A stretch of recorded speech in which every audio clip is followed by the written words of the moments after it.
नमस्कार प्यारे बच्चों, आशा करती हूं आप कुशल मंगल होंगे। अपनी सेहत और अपनी पढ़ाई का पूरा ध्यान रख रहे होंगे और आज की इस वीडियो का बेसब्री से इंतजार कर रहे होंगे। तो चलिए आज की ये वीडियो शुरू करते हैं। आपको बता दें कि आज जो हम करने जा रहे हैं वो हमारे साथ जुड़ा है और हम उसके साथ जुड़े हैं। ऐसा क्या है? ये है कक्षा 7 की भूगोल की पुस्तक का पहला अध्याय, पर्यावरण। चलिए बच्चों, पर्यावरण हमारे जीवन का मूल आधार है। यह हमें सांस लेने के लिए हवा, पीने के लिए जल, खाने के लिए भोजन एवं रहने के लिए भूमि प्रदान करता है। पर्यावरण का शाब्दिक अर्थ है हमारे आसपास जो भी उपस्थित है, जैसे जल, थल, वायु तथा समस्त प्राकृतिक दिशाएं, पर्वत, मैदान व अन्य जीव जंतु, घर, मोहल्ला, गांव, शहर, विद्यालय, महाविद्यालय, पुस्तकालय आदि जो हमें प्रत्यक्ष या अप्रत्यक्ष रूप से प्रभावित करते हैं। डगलस व रोमन हॉलैंड के अनुसार पर्यावरण उन सभी बाहरी शक्तियों व प्रभावों का वर्णन करता है जो प्राणी जगत के जीवन, स्वभाव, व्यवहार, विकास एवं परिपक्वता को प्रभावित करता है। चलो अब हम पाठ को शुरू करते हैं। पाठ में एक बच्चे का जिक्र किया गया है। उसका नाम रवि है। बच्चों, रवि लंबी छुट्टियों के बाद स्कूल जा रहा था। तब उसने देखा कि उसके स्कूल के निकट के खेल के मैदान में खुदाई हो गई थी। वही एक मैदान उनके खेलने के लिए वहां पर था।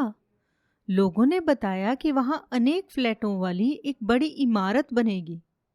जब रवि को समझ में आया कि मुलायम घास, गेंदे के फूल एवं तितलियों वाला विशाल मैदान अब हमेशा के लिए नष्ट हो चुका है, तो उसकी आंखों से आंसू झलकने लगे। उसने यह बात अपने सहपाठियों को बताई। सुबह की सभा में प्रधानाचार्य जी ने भी बहुत उदासी से कहा, देखो कैसे हमारा पर्यावरण बदल रहा है। बच्चों, कक्षा में पहुंचकर रवि ने अपने शिक्षक से पूछा, पर्यावरण क्या है? रवि के सवाल का जवाब देने के लिए उसकी टीचर ने उसे एक वीडियो दिखाई। वो सब जो मुझे आस पास घेरे हुए हैं, वो सब जो मुझे आस पास घेरे हुए हैं, जल हो या हवा, थल हो या आसमां, ताप या प्रकाश, जो है जीने की आस, पर कचरे के यहाँ भी तो ढेरे हुए हैं, वो सब जो मुझे आस पास घेरे। उसके शिक्षक ने बताया, जो कुछ भी आप अपने आसपास देखते हैं। इस पर रवि कहने लगा, इसका अर्थ है स्कूल भवन में कक्षा में रखी कुर्सियां, यहाँ तक कि खुला मैदान, सड़क, कूड़ा करकट, मेरे दोस्त, यह सभी हमारे पर्यावरण के अंग हैं। इस पर उसके शिक्षक बोलते हैं, हाँ, पर कुछ वस्तुओं का निर्माण प्रकृति ने किया है, जैसे पर्वत, नदियाँ, पेड़, प्राणी, जबकि अन्य का निर्माण मानव ने किया है, जैसे सड़क, कार, कपड़े, किताब आदि। इस पर बच्चों, रवि की कक्षा में एक और बच्चा पूछता है, हमारा पर्यावरण क्यों बदल रहा है? शिक्षक ने यहाँ उत्तर दिया कि ऐसा हमारी ज़रूरतों के कारण होता है। यह दिन प्रतिदिन बढ़ती जाती हैं, इसलिए हम प्राकृतिक वातावरण में परिवर्तन करते हैं और कभी कभी उसे नष्ट भी कर देते हैं। बच्चों, अब आप समझ गए होंगे कि किसी भी जीवित प्राणी के चारों ओर पाए जाने वाले लोग, स्थान, वस्तुएं एवं प्रकृति को पर्यावरण कहते हैं। यह प्राकृतिक एवं मानव निर्मित परिघटनाओं का मिश्रण है।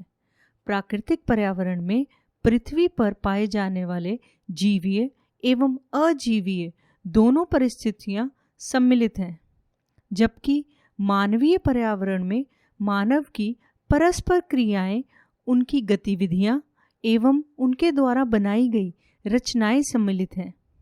भौतिक पर्यावरण या प्राकृतिक पर्यावरण क्या है?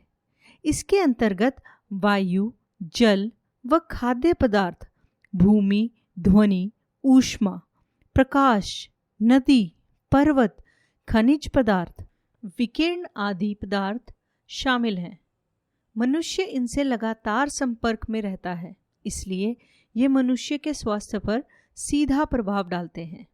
जैविक पर्यावरण। जैविक पर्यावरण बहुत बड़ा अव्यय है जो कि मनुष्य के इर्द गिर्द रहता है। यहाँ तक कि एक मनुष्य के लिए दूसरा मनुष्य भी पर्यावरण का एक भाग है। जीव जंतु व वनस्पति इस घटक के प्रमुख सहयोगी हैं। जैविक पर्यावरण को दो भागों में बांटा जाता है। पहला पौधों का वातावरण, दूसरा जीवों का वातावरण। अगला है मनोसामाजिक पर्यावरण। मनोसामाजिक मनुष्य के सामाजिक संबंधों से प्रकट होता है। इसके अंतर्गत सामाजिक, आर्थिक, सांस्कृतिक, राजनीतिक एवं आध्यात्मिक क्षेत्रों में मनुष्य के व्यक्तिगत विकास का अध्ययन करते हैं। मनुष्य एक सामाजिक प्राणी है। उसे परिवार में माता, पिता, भाई, बहन, पत्नी तथा समाज में पड़ोसियों के साथ संबंध बनाकर रहना पड़ता है। उसे समुदाय, प्रदेश एवं राष्ट्र से भी संबंध बनाकर रहना पड़ता है। मनुष्य सामाजिक व सांस्कृतिक पर्यावरण का उत्पाद है, जिसके द्वारा मनुष्य का आकार तैयार होता है।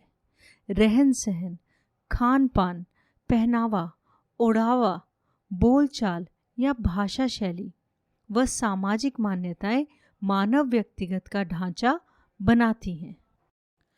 अब बात करते हैं पर्यावरण के घटकों की।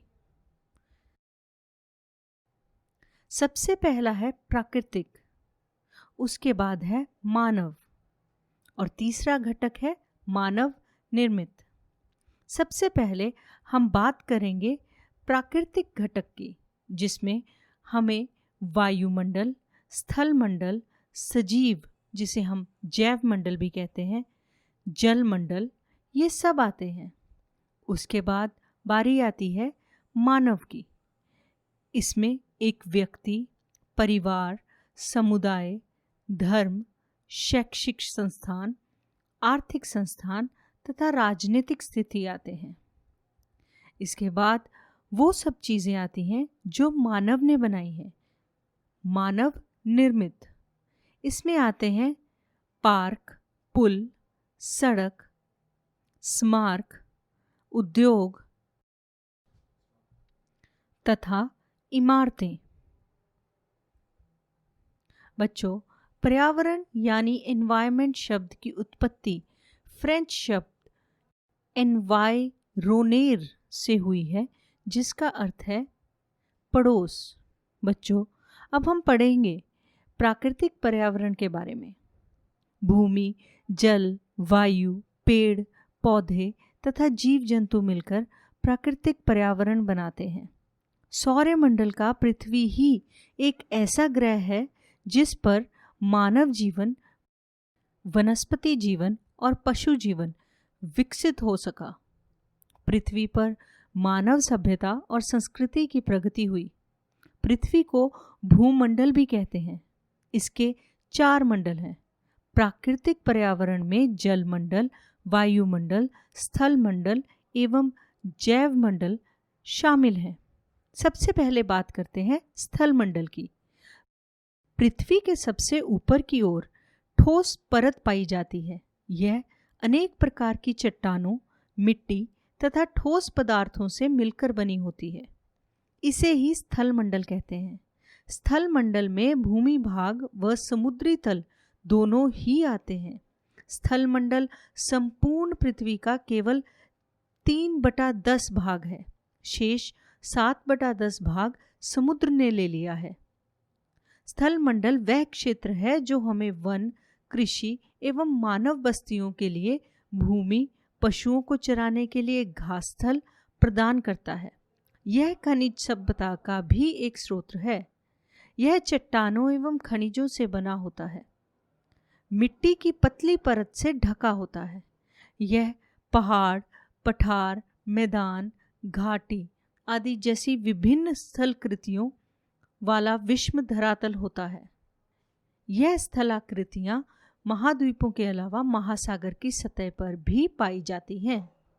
जलमंडल पृथ्वी के स्थल मंडल के नीचे के भागों में स्थित जल से भरे हुए भाग को जलमंडल कहते हैं, जैसे झील, सागर व महासागर।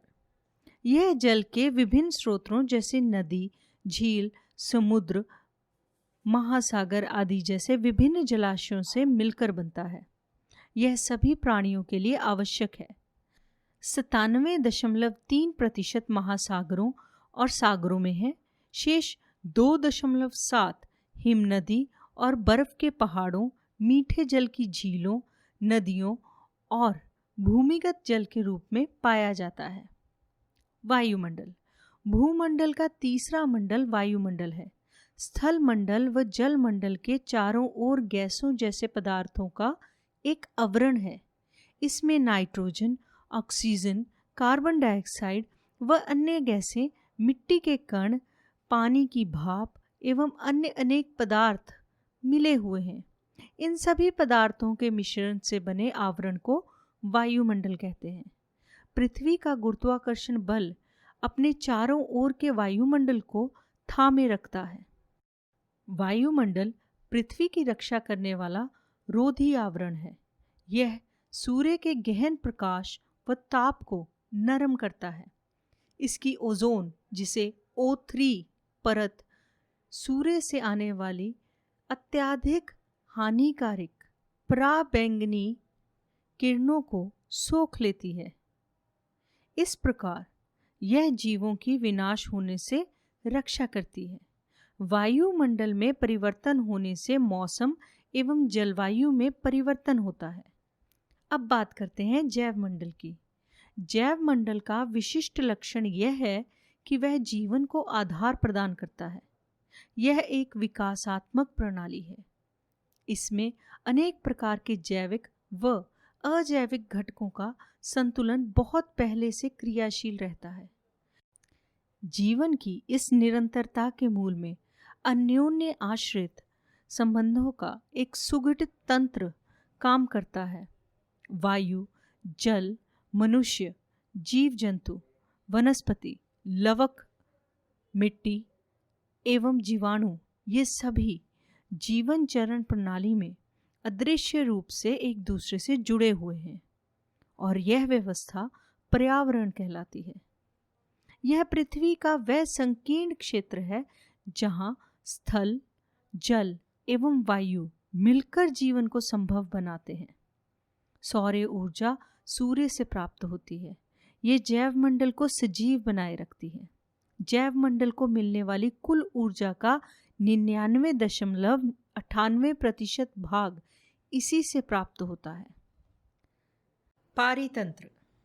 पारितंत्र वह तंत्र है जिसमें समस्त जीवधारी आपस में एक दूसरे के साथ तथा पर्यावरण के उन भौतिक एवं रासायनिक कारणों के साथ परस्पर क्रिया करते हैं जिनमें वे निवास करते हैं। ये सब ऊर्जा और पदार्थ के स्थानांतर द्वारा संबंध है। रवि की कक्षा में एक विद्यार्थी कहता है, कितनी मूसलाधार बारिश हो रही है। इससे मुझे अपना केरल याद आ गया। तुम सबको आकर देखना चाहिए कि कैसे हरे भरे खेत एवं नारियल के बागानों में लगातार बारिश होती है। तभी जैसलमेर के रहने वाले एक बच्चे ने कहा, हमारे यहाँ वर्षा होती ही नहीं है। हमें तो दूर दूर तक केवल कीकर, रेत ही नजर आती है। यह सुनकर रवि कहता है कि लेकिन वहाँ तो ऊंट भी तो मिलते हैं। तो वह बच्चा बोलता है, वह तो मिलते ही हैं। जब तुम हमारे रेगिस्तान आओगे तो तुम्हें सांप, छिपकली एवं अनेक कीट भी देखने को मिलेंगे। यह बात सुनकर रवि हैरत में पड़ गया और कहने लगा, विभिन्न स्थानों पर पाए जाने वाले जीव जंतु, वनस्पति एवं लोगों के रहन सहन के तरीके इतने भिन्न क्यों हैं? क्या सभी का एक दूसरे के साथ कोई संबंध होता है? तो शिक्षक इसके जवाब में कहता है, हाँ, बिल्कुल संबंध है। बच्चों, सभी पेड़ पौधे, जीव जंतु एवं मानव अपने आसपास के पर्यावरण पर आश्रित होते हैं। जीवधारियों का आपसी एवं अपने आसपास के पर्यावरण के बीच का संबंध ही पारितंत्र का निर्माण करता है। अधिक वर्षा वाले वन, घास स्थल, रेगिस्तान, पर्वत, झील, नदी, महासागर एवं छोटे से ताल का भी एक पारितंत्र हो सकता है। मानव अपने पर्यावरण के साथ पारस्परिक क्रिया करता है और उसमें अपनी आवश्यकता के अनुसार परिवर्तन करता है। प्रारंभिक मानव ने स्वयं को प्रकृति के अनुरूप बना लिया था। उनका जीवन सरल था एवं आसपास की प्रकृति से उनकी आवश्यकता पूरी हो जाती थी। समय के साथ कई प्रकार की आवश्यकताएं बढ़ी। मानव ने पर्यावरण के उपयोग और उसमें परिवर्तन करने के लिए कई तरीके सीख लिए। उसने फसल उगाना, पशुपालन एवं स्थायी जीवन जीना सीख लिया। पहिए का आविष्कार हुआ। आवश्यकता से अधिक अन्न उपजाया गया। वस्तु विनिमय पद्धति का विकास हुआ। व्यापार आरंभ हुआ। वाणिज्य का विकास हुआ। औद्योगिक क्रांति से बड़े पैमाने पर उत्पादन प्रारंभ हो गया। परिवहन तेज गति से प्रारंभ हुआ। सूचना क्रांति से पूरे विश्व में संचार सहज और द्रुत हो गया। पर्यावरण के हानिकारक तत्व, हानिकारक गैसें। जैसे जैसे जनसंख्या बढ़ती जा रही है, वैसे वैसे मनुष्य अपनी आवश्यकताओं की पूर्ति के लिए वन काटकर उद्योगों का विस्तार करता जा रहा है। कल कारखानों से जहरीली गैसों का उत्सर्जन होता है, जिससे हमारे संपूर्ण विश्व का पर्यावरण प्रदूषित होता जा रहा है। प्रदूषण से विभिन्न प्रकार की बीमारियां फैलती हैं। नाक, सांस लेने में परेशानी, पीलिया, सिर दर्द, दृष्टि दोष, क्षय रोग व कैंसर। कोई भी समस्या समाधान के बिना नहीं आती। इस समस्या का भी समाधान है। इन हानिकारक गैसों से बचा जा सकता है अगर हम परंपरागत ईंधन स्रोतों को छोड़कर नवीन ईंधन प्रणाली एलपीजी गैस प्रणाली को अपनाएं। उद्योग एवं कारखानों के क्षेत्र में हरे वृक्ष एवं विभिन्न प्रकार के पौधे लगाएं। इन सब से प्रदूषण को कम किया जा सकता है। जल प्रदूषण का प्रभाव विश्व के समस्त देशों को प्रभावित करता है।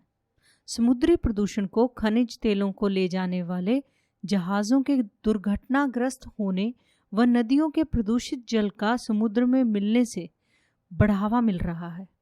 समुद्री जल के प्रदूषण से जीव जंतु व मनुष्य के जीवन पर दुष्प्रभाव पड़ रहा है और कई तरह के संक्रामक रोग पैदा हो रहे हैं। प्रदूषण को रोकने का भरसक प्रयास करना चाहिए। विश्व पर्यावरण सम्मेलन में समुद्र में होने वाले प्रदूषण को रोकने के लिए राज्यों को ऐसे प्रयास करने चाहिए जिससे मनुष्य व समुद्री जीव जंतुओं के स्वास्थ्य को हानि ना हो। रेगिस्तानीकरण। पृथ्वी पर यदि मरुस्थल क्षेत्र बढ़ जाता है तो मनुष्य के लिए गंभीर समस्या खड़ी हो जाती है। इसके मुख्य कारण पृथ्वी में पानी की कमी, वन क्षेत्रों का मनुष्य द्वारा किया गया विनाश, संरक्षण प्रदान करने वाली पहाड़ियों की निर्जनता तथा जनसंख्या में वृद्धि होना है। मरुस्थल का ताप 0 डिग्री सेल्सियस हो जाता है, जिससे मनुष्य के स्वास्थ्य पर विपरीत प्रभाव पड़ता है। इससे बचने के लिए सबसे पहले वनों की कटाई रोकनी पड़ेगी। विकर्णीय प्रदूषण। विकर्णीय प्रदूषण मानवीय स्वास्थ्य एवं उसके विकास के लिए हानिकारक होता है। इसका प्रभाव मानव शरीर के आंतरिक व बाहरी भागों पर पड़ता है। इसलिए रेडियोधर्मी विकिरण से बचना चाहिए। इन किरणों के उपयोग को विशेष परिस्थिति में स्वीकार करना चाहिए तथा इसके अधिक प्रयोग से बचना चाहिए। पर्यावरण की आवश्यकता। प्रकृति का क्षेत्र अधिक विस्तृत तथा रहस्यमय है, जो कि पर्यावरण के साथ जुड़ा हुआ है। मनुष्य विकसित तथा सामाजिक प्राणी है, इसलिए वह प्राकृतिक घटनाओं का ज्ञान व उसके कारण ढूंढता है। खेत, बगीचे, नदी, झरने आदि व जंतु आदि पर्यावरण को सुंदर व स्वच्छ बनाते हैं। प्रकृति की गोद में बालक जाकर प्राकृतिक दृश्यों का बोध करता है और आंखों से देखकर, हाथों से स्पर्श कर समझ लेता है। यूनिसेफ ने प्राथमिक स्तर पर एक योजना पर्यावरणीय शिक्षा विद्यालयों में शुरू कर दी है। इसके द्वारा विद्यार्थियों को शिक्षण दिया जाता है, जिससे वे पर्यावरण के प्रति जागरूक भी हो जाते हैं। रवि की कक्षा में मिजोरम की एक लड़की है। वह अक्सर अपने स्थान की हरियाली की बात करती है। खेल का मैदान नष्ट होने के कारण रवि की उदासी देखकर वह उसे आने वाली छुट्टियों में अपने घर मिजोरम आने को कहती है। इस पाठ को पढ़कर हमें पर्यावरण को समझने में सहायता मिलती है। किस तरह मानव ने पर्यावरण के घटकों का इस्तेमाल करना शुरू कर दिया और उससे क्या क्या नुकसान प्रकृति को झेलने पड़ रहे हैं। कई बार हम उन चीज़ों की अहमियत तब तक नहीं जान पाते जब तक वो हमसे छिन नहीं जाती। पर्यावरण के संदर्भ में ऐसा ना हो, ये हम सब के लिए अच्छा है। जब जागो तभी सवेरा। चलिए, आज हमने जो किया, अब जानते हैं कि आपने सीखा क्या। अब मैं आपसे एक सवाल पूछूंगी, उसके 3 उत्तर हैं। आपको सही उत्तर बताना है। चलिए बताइए, इनमें से कौन सा प्राकृतिक परितंत्र नहीं है? पहला मरुस्थल, दूसरा ताल, तीसरा वन। बिल्कुल सही जवाब, ताल। ताल एक मानव निर्मित परितंत्र है। इनमें से कौन सा मानवीय पर्यावरण का घटक नहीं है? स्थल, धर्म, समुदाय। बिल्कुल सही जवाब, स्थल मानवीय पर्यावरण का घटक नहीं है। ये प्राकृतिक पर्यावरण का घटक है। इनमें से कौन सा मानव निर्मित पर्यावरण है? पहाड़, समुद्र या सड़क? बहुत ही आसान था। सड़क मानव निर्मित पर्यावरण है। चलिए, इनमें से कौन सा पर्यावरण के लिए खतरा है? पादप वृद्धि, जनसंख्या वृद्धि या फसल वृद्धि? जनसंख्या वृद्धि बिल्कुल सही जवाब है। चलिए, अब आपको अपनी स्क्रीन पर बाएं हाथ पर कुछ शब्द दिख रहे होंगे और दाएं हाथ पर कुछ वाक्य। हमें सही शब्दों को सही वाक्यों के साथ मिलाना है। पहला वाक्य, जैवमंडल, वायुमंडल, जलमंडल तथा पर्यावरण। जैवमंडल वह संकीर्ण क्षेत्र जहां स्थल, जल एवं वायु पारस्परिक क्रिया करते हैं। वायुमंडल पृथ्वी को घेरने वाली चादर। जलमंडल जलीय क्षेत्र। पर्यावरण जीवों एवं उनके परिवेश के बीच संबंध। चलिए, अब कुछ रिक्त स्थानों की पूर्ति करेंगे। विश्व पर्यावरण दिवस को खाली स्थान मनाया जाता है 5 जून को। सभी पदार्थों के मिश्रण से बने आवरण को रिक्त स्थान कहते हैं। वायुमंडल। पहाड़ को हम पर्यावरण नहीं बोल सकते, मानव निर्मित। पर्यावरण के लिए खतरा है। जनसंख्या वृद्धि। जलीय क्षेत्र को जलमंडल कहते हैं।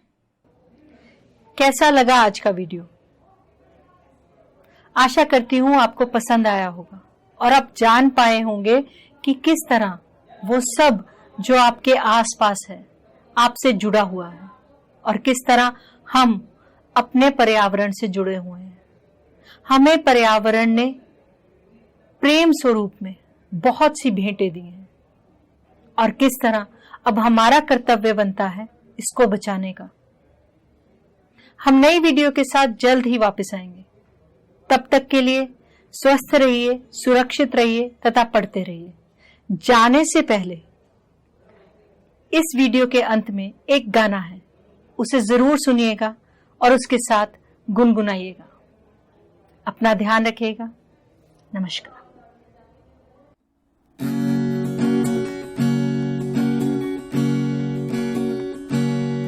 वो सब जो मुझे आस पास घेरे हुए हैं, वो सब जो मुझे आस पास घेरे हुए हैं, जल हो या हवा, थल हो या आसमां, ताप या प्रकाश, जो है जीने की आस, पर कचरे के यहाँ भी तो ढेरे हुए हैं, वो सब जो मुझे आस पास घेरे हुए हैं।